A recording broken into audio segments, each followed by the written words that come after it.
త్రివిక్రమ్ దర్శకత్వంలో ఎన్టీఆర్ హీరోగా, పూజా హెగ్డే హీరోయిన్ గా వచ్చిన అరవింద సమేత వీరరాఘవ సినిమా మంచి విజయమే సాధించింది. ఈ సినిమాలో చాలా మంది స్టార్ క్యాస్ట్ నటించారు. తెలుగమ్మాయి ఈషా రెబ్బా కూడా ఈ సినిమాలో ఓ పాత్ర చేసింది.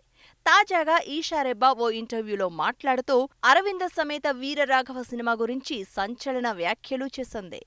ఈషా రెబ్బా మాట్లాడుతూ నాగవంశీ, త్రివిక్రమ్ గారు వచ్చి కథ చెప్పి అడిగారు. ఈ సినిమాలో ఇద్దరు హీరోయిన్స్ ఉంటారు, అందులో మీరు ఒకరు అని చెప్పారు.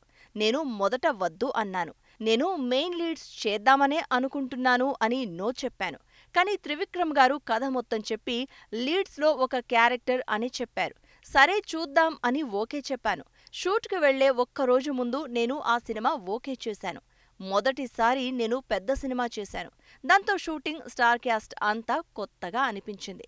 షూటింగ్ సమయంలో అంతా హ్యాపీగానే ఉంది. నన్ను సినిమా రిలీజ్కి ముందు సెకండ్ లీడ్గా అనౌన్స్ చేస్తా అన్నారు. కానీ అనౌన్స్ చేయలేదు.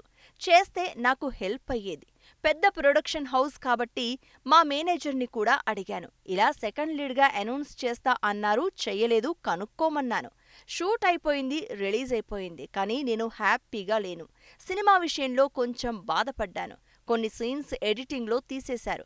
నాతో ఇంకో సాంగ్ ఉంటుంది అన్నారు. అది కూడా క్యాన్సిల్ అయింది. ఆ సినిమాకు నాకు ఉన్న హ్యాపీనెస్ ఒక్కటే, తారక్, త్రివిక్రమ్ గార్లతో కలిసి పనిచేయడం.